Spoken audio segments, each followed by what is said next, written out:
Home service tayo mga idol dito sa may bagong silang Caloocan City. At ang design na gagawin natin ay itong ni-request ng ating kliyente na ilalagay sa upper arm niya. Dito nagbigay siya ng mga idea at pinagsama-sama ko para maging isang customized tattoo. At syempre gusto niya kasama niya yung kanyang anak na babae. At ang design ay colored. Alam niyo naman kapag colored ito ay matagal naming ginagawa. At sa pagtatato lagi kong inuuna ay yung baba para hindi agad mabura yung stencil natin. Gumamit ako dito ng 5RL at 7RL at gumamit din ako ng 7RS para sa lining.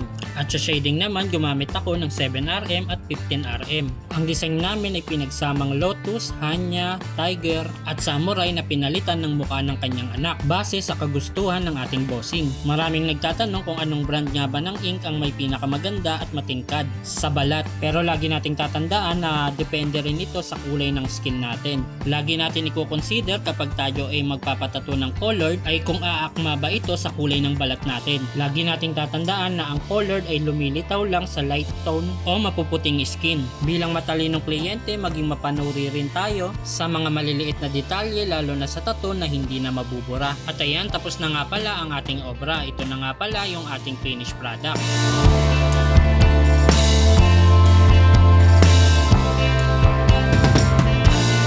Kaya sa mga gusto magpatato, mag-message lamang dito sa aming FB page.